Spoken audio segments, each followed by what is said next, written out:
Assalamu alaikum wa rahmatullahi wa barakatuhu, docteur Zakir Naik. Je m'appelle Abdul et aujourd'hui j'aimerais poser une question délicate. Dans plusieurs discussions, certaines personnes affirment que Dieu aurait donné une mission spirituelle particulière aux Noirs ou que les peuples africains auraient un rôle unique dans le plan divin. Je voudrais comprendre, est-ce une vérité religieuse? Que dit l'islam sur cela? Wa alaykum assalam wa rahmatullahi wa barakatuhu, Abdul. Ta question est très pertinente et importante, car elle touche à la fois à la spiritualité, à l'identité et à la dignité humaine. Permets-moi de répondre avec clarté. En islam, aucune race n'a une mission divine supérieure à une autre. Mais l'islam reconnaît que toutes les communautés ont été éprouvées différemment, et qu'Allah peut accorder à certaines nations des responsabilités particulières selon l'époque, non pas en fonction de la couleur de peau, mais de la piété et de la justice.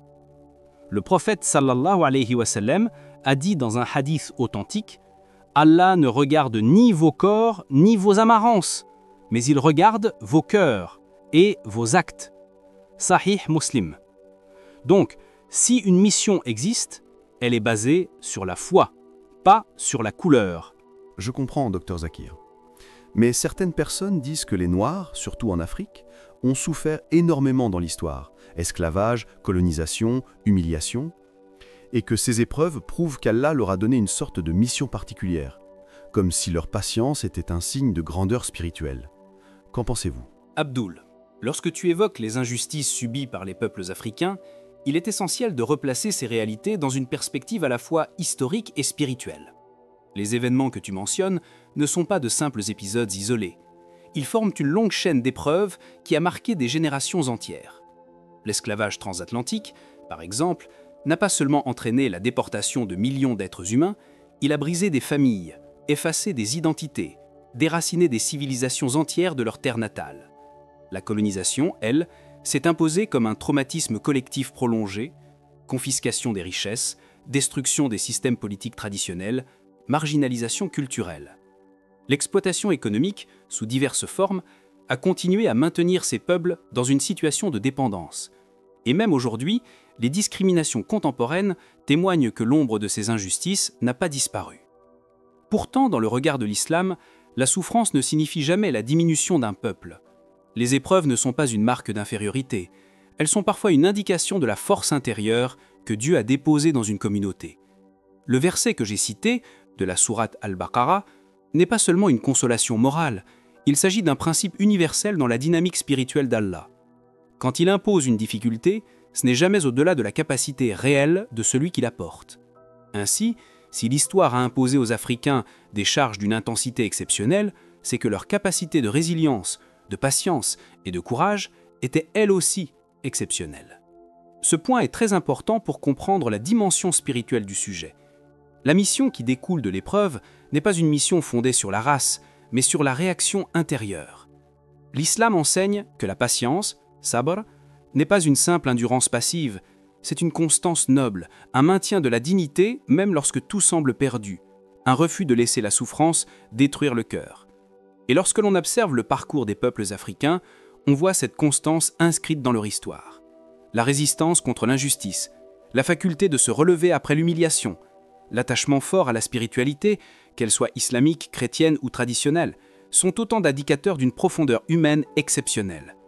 L'unité communautaire, souvent très enracinée dans les sociétés africaines, est également un signe de cette noblesse morale. Mais certains prédicateurs affirment que les Noirs seraient le peuple choisi, ou que Dieu leur a donné les clés spirituelles du futur. Est-ce compatible avec l'islam? Non, Abdul. Lorsque nous parlons de la question du peuple choisi, il est fondamental de revenir à ce que dit explicitement le Coran, sans ajouter ni retirer quoi que ce soit. L'islam repose sur un principe de justice absolue. Allah ne privilégie pas un groupe d'êtres humains en fonction de leur origine ethnique ou de leur pigmentation. La diversité n'est pas un signe de supériorité ou d'infériorité, mais une volonté divine, inscrite dans la structure même de la création. Le verset de la sourate Al-Hujurat que j'ai cité est l'un des plus puissants sur ce sujet. Allah commence par s'adresser non pas aux croyants, mais à toute l'humanité. Ô homme, ce qui indique une portée universelle. Ce verset explique que les nations et les tribus existent pour favoriser la connaissance mutuelle. Cela signifie que la diversité humaine est un terrain d'apprentissage, pas un terrain de rivalité. Le critère de noblesse mentionné dans le texte est d'une clarté remarquable. Le plus noble d'entre vous auprès d'Allah est le plus pieux. Ni la couleur de la peau, ni la région d'origine, ni la langue, ni l'histoire nationale ne déterminent la valeur spirituelle d'un individu ou d'un groupe.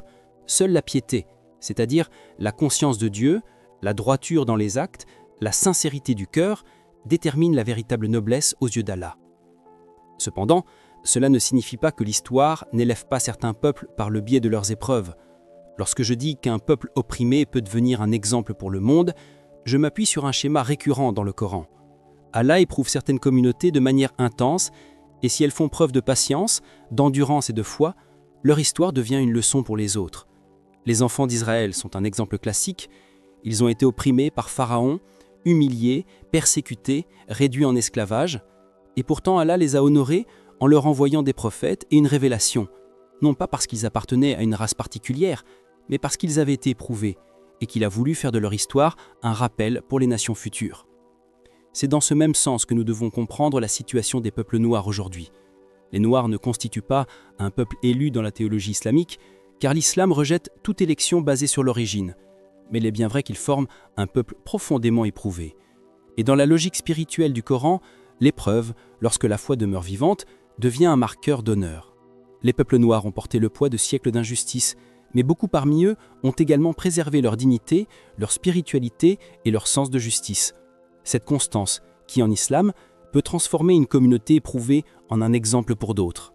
Donc, si je comprends bien, leur force vient des épreuves, mais pas d'une mission raciale. Exactement, Abdul. Mais pour saisir pleinement ce que je veux dire, il faut regarder l'histoire moderne avec un regard plus large, presque comme si l'on observait une fresque, où chaque peuple apporte une nuance. Lorsqu'on parle du rôle spirituel de l'Afrique, il ne s'agit pas d'un privilège inscrit dans la biologie ou dans la couleur. Il s'agit d'un rôle né des circonstances, des épreuves, et des qualités que ces épreuves ont fait émerger. Quand un peuple traverse la souffrance, il développe souvent des ressources intérieures qu'un peuple privilégié ne découvre jamais. La première de ces ressources est la patience. Et ici, Abdul, il ne s'agit pas d'une patience théorique, mais d'une endurance qui s'est transmise de génération en génération. Imagine des peuples qui, malgré les chaînes, malgré les déportations, malgré les humiliations imposées par des systèmes injustes, ont continué à rester debout intérieurement. Dans le Coran, Allah fait de la patience un critère d'élévation, et lorsqu'on regarde l'histoire africaine, on voit cette patience non pas comme une simple résistance passive, mais comme une forme de constance, une force morale qui a permis à des millions d'êtres humains de ne pas sombrer dans la haine ou le désespoir. La deuxième force, c'est le courage et la résistance. Il existe une dignité africaine très particulière, une manière de se tenir droit face à l'adversité, une manière de défendre la vie malgré la souffrance. On retrouve cela dans les luttes pour l'indépendance, dans les mouvements de libération, mais aussi dans la vie quotidienne des familles qui, malgré la pauvreté ou les injustices structurelles, continuent à préserver la dignité et la cohésion. Ce courage n'est pas seulement politique, c'est un courage spirituel, un refus de laisser l'injustice définir la valeur d'un peuple. La troisième force est plus profonde encore, l'attachement à la spiritualité. En Afrique, la religion n'est pas une notion abstraite, elle est tissée dans la vie quotidienne, dans les salutations, dans les fêtes, dans la manière de résoudre les conflits. La foi est vécue, partagée, transmise comme une évidence. Que ce soit l'islam au Sahel, l'islam de la Corne de l'Afrique, les traditions chrétiennes de l'Afrique centrale ou les communautés musulmanes côtières, on retrouve une vitalité spirituelle rare, presque palpable. Ces trois éléments combinés créent un profil unique. Beaucoup d'Africains, sans même le savoir, accomplissent une mission morale et spirituelle dans le monde actuel. Il rappelle la valeur de la dignité humaine. Il montre que la patience peut survivre à la brutalité. Il préserve la foi dans des conditions où d'autres l'auraient abandonnée. Et enfin, il diffuse une chaleur humaine, une fraternité sincère qui manque souvent dans les sociétés modernes plus individualistes.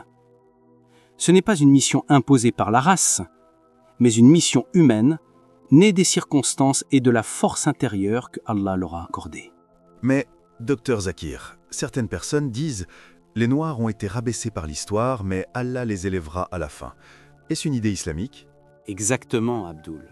Mais pour saisir pleinement ce que je veux dire, il faut regarder l'histoire moderne avec un regard plus large, presque comme si l'on observait une fresque, où chaque peuple apporte une nuance. Lorsqu'on parle du rôle spirituel de l'Afrique, il ne s'agit pas d'un privilège inscrit dans la biologie ou dans la couleur. Il s'agit d'un rôle né des circonstances, des épreuves, et des qualités que ces épreuves ont fait émerger. Quand un peuple traverse la souffrance, il développe souvent des ressources intérieures qu'un peuple privilégié ne découvre jamais. La première de ces ressources est la patience. Et ici, Abdul, il ne s'agit pas d'une patience théorique, mais d'une endurance qui s'est transmise de génération en génération. Imagine des peuples qui, malgré les chaînes, malgré les déportations, malgré les humiliations imposées par des systèmes injustes, ont continué à rester debout intérieurement. Dans le Coran, Allah fait de la patience un critère d'élévation, et lorsqu'on regarde l'histoire africaine, on voit cette patience non pas comme une simple résistance passive, mais comme une forme de constance, une force morale qui a permis à des millions d'êtres humains de ne pas sombrer dans la haine ou le désespoir. La deuxième force, c'est le courage et la résistance. Il existe une dignité africaine très particulière, une manière de se tenir droit face à l'adversité, une manière de défendre la vie malgré la souffrance. On retrouve cela dans les luttes pour l'indépendance, dans les mouvements de libération, mais aussi dans la vie quotidienne des familles qui, malgré la pauvreté ou les injustices structurelles, continuent à préserver la dignité et la cohésion. Ce courage n'est pas seulement politique, c'est un courage spirituel, un refus de laisser l'injustice définir la valeur d'un peuple. La troisième force est plus profonde encore, l'attachement à la spiritualité. En Afrique, la religion n'est pas une notion abstraite, elle est tissée dans la vie quotidienne, dans les salutations, dans les fêtes, dans la manière de résoudre les conflits. La foi est vécue, partagée, transmise comme une évidence. Que ce soit l'islam au Sahel, l'islam de la Corne de l'Afrique, les traditions chrétiennes de l'Afrique centrale ou les communautés musulmanes côtières, on retrouve une vitalité spirituelle rare, presque palpable. Ces trois éléments combinés créent un profil unique. Beaucoup d'Africains, sans même le savoir, accomplissent une mission morale et spirituelle dans le monde actuel. Ils rappellent la valeur de la dignité humaine. Ils montrent que la patience peut survivre à la brutalité. Ils préservent la foi dans des conditions où d'autres l'auraient abandonnée. Et enfin, ils diffusent une chaleur humaine, une fraternité sincère qui manque souvent dans les sociétés modernes plus individualistes. Ce n'est pas une mission imposée par la race, mais une mission humaine, née des circonstances et de la force intérieure que Allah leur a accordée. Mais, docteur Zakir, certaines personnes disent « Les Noirs ont été rabaissés par l'histoire, mais Allah les élèvera à la fin ». Est-ce une idée islamique? Abdul, lorsque cette idée circule, celle d'un peuple destiné à être élevé en raison de son oppression, elle prend souvent une forme émotionnelle dans les discours populaires. On la retrouve dans des mouvements culturels, dans certaines traditions orales et parfois même dans des revendications identitaires.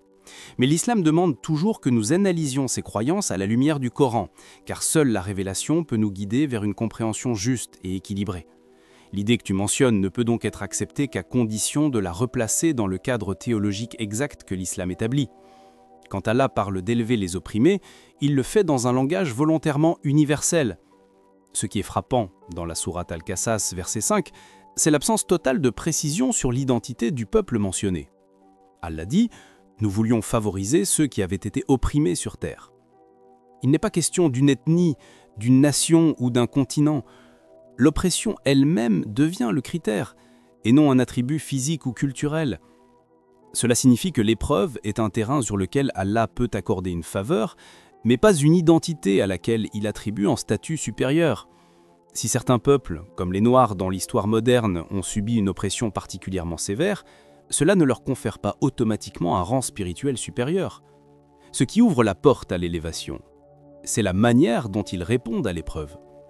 L'islam insiste constamment sur la réaction intérieure, patience, justice, retenue, confiance en Allah. Les peuples opprimés peuvent devenir des modèles s'ils manifestent ces qualités malgré la souffrance. Et lorsque l'on observe l'histoire africaine, il est vrai que beaucoup de communautés ont incarné ces vertus avec une constance impressionnante. Mais l'élévation n'est pas une conséquence mécanique de la souffrance. Elle dépend de la piété qui accompagne cette souffrance. L'idée selon laquelle Allah élèverait les Noirs à cause de leur couleur n'a aucune base en islam.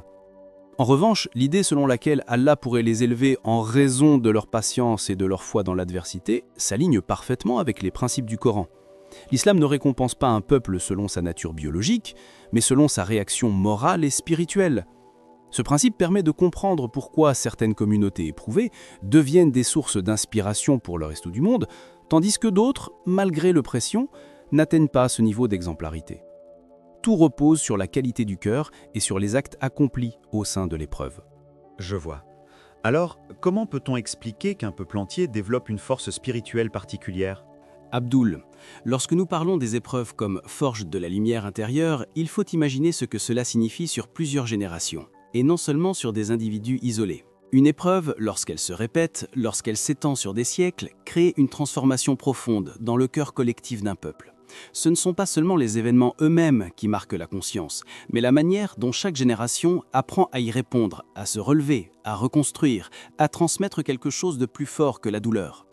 Cette dynamique crée un héritage immatériel, une richesse intérieure qui ne peut s'acheter ni s'enseigner de manière théorique. Quand un peuple endure la douleur sur une longue période, certains réflexes spirituels se développent naturellement. La patience, par exemple, n'est plus seulement un concept moral, elle devient une respiration quotidienne, une discipline du cœur, un réflexe de survie qui, avec le temps, se transforme en vertu. La solidarité, elle aussi, émerge comme un mécanisme collectif. Quand les systèmes extérieurs écrasent, c'est la communauté qui devient refuge. Les Africains, dans de nombreuses régions, ont tissé des réseaux de soutien qui ne se limitent pas à la famille immédiate. Ils englobent voisins, amis, anciens et même étrangers, comme si la communauté élargie devenait une armure contre l'adversité. La dignité est une autre conséquence de l'épreuve prolongée. Paradoxalement, ce sont souvent ceux qui ont le moins reçu de reconnaissance extérieure qui développent la plus grande noblesse intérieure. La dignité africaine s'exprime dans la manière de marcher, de parler, de saluer, dans le respect des anciens, dans l'humilité face à Dieu. Elle se manifeste dans la façon d'accepter la réalité sans l'adoucir, mais sans se laisser briser. Cette dignité n'est pas une revendication, elle est un état d'esprit façonné par l'histoire. Et au cœur de tout cela, il y a la reliance à Dieu. Dans de nombreuses cultures africaines, la foi n'est pas une option parmi d'autres, elle est le centre d'équilibre, le repère dans un monde souvent instable. Que ce soit dans les prières collectives, dans les chants spirituels, dans les traditions religieuses ancrées, on ressent une profondeur qui découle directement des épreuves traversées. Cette reliance à Dieu n'est née pas dans le confort, elle est née dans la nécessité, dans la recherche de sens au milieu de l'injustice, dans l'espérance d'un secours divin lorsque le secours humain manquait. C'est ainsi qu'il faut comprendre la force spirituelle de nombreux Noirs aujourd'hui, non pas comme une élection divine raciale, parce que l'islam rejette toute notion de supériorité fondée sur la couleur, mais comme un effet naturel de l'histoire. Ce n'est pas un privilège inné, mais un trésor construit dans la douleur, préservé par la foi et transmis avec une chaleur humaine que l'on ne retrouve rarement dans les sociétés plus matérialistes ou individualistes. Cette lumière intérieure n'a pas été donnée gratuitement. Elle a été forgée. Subhanallah. Donc Allah a donné aux Noirs une force qui peut inspirer les autres ? Absolument, Abdul. Et ce point mérite d'être souligné avec force.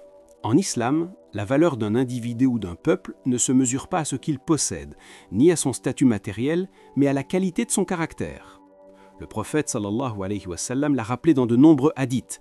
Les meilleurs d'entre vous sont ceux qui ont le meilleur comportement. Ce critère est universel, intemporel, et il traverse toutes les frontières. Il donne à chaque communauté la possibilité d'être honorée par Allah, non pas en fonction de son histoire politique ou de son origine ethnique, mais en fonction de sa moralité réelle, tangible, visible dans ses actes. Quand on observe les communautés africaines à travers leurs traditions sociales, leurs interactions quotidiennes, leur mode de vie, on retrouve un ensemble de qualités humaines très fortes. L'hospitalité n'y est pas un simple geste, c'est une culture, une manière de vivre. Offrir un repas, accueillir un étranger, partager ce qui existe même lorsqu'il y a peu, cela fait partie du tissu social africain. Cette pratique se rapproche exactement de ce que l'islam encourage, la générosité discrète, le respect de l'invité, la chaleur humaine. Dans certains villages, on dit encore qu'un étranger ne peut pas dormir dehors tant qu'il existe une maison avec un toit. Cette phrase en elle-même représente une valeur islamique profonde. La joie aussi est une caractéristique marquante. Malgré les difficultés, les communautés africaines cultivent un sens de la fête, du sourire, de la gratitude. Le simple fait de voir des enfants jouer dans des conditions difficiles, heureux, avec presque rien, rappelle que la joie n'est pas un privilège matériel, mais une disposition du cœur. Et dans l'enseignement islamique, un visage souriant est un acte de charité, un geste spirituel qui pèse lourd dans la balance. La fraternité, enfin, fait partie des racines les plus profondes de ces sociétés. Les liens familiaux y sont forts, les anciens sont respectés, les décisions se prennent souvent en collectif et le soutien communautaire prend le relais lorsque les institutions manquent. Cette fraternité rejoint directement l'esprit du prophète sallallahu alayhi wa sallam lorsqu'il comparait les croyants à un corps unique. Si un membre souffre, tout le corps souffre. C'est pour cela que parfois, Allah donne à un peuple un rôle d'exemple dans l'histoire. Pas parce qu'il serait supérieur aux autres, mais parce que l'épreuve l'a façonné, comme le feu façonne l'or. La difficulté développe des qualités qui, une fois visibles, deviennent une lumière pour le reste de l'humanité. Et lorsque ces qualités rejoignent les valeurs promues par l'islam, patience, générosité, fraternité, dignité, alors ce peuple peut devenir un miroir où d'autres nations apprennent quelque chose sur elles-mêmes. Docteur Zakir, si vous deviez résumer, est-ce que Dieu a confié aux Noirs une mission particulière? Abdoul, voici la réponse finale. 1. Non, Allah n'a pas donné une mission particulière à une race. En islam, aucune race n'est privilégiée. 2. Oui, Allah éprouve certaines nations plus que d'autres. Et lorsqu'un peuple endure, Allah lui donne une force intérieure exceptionnelle.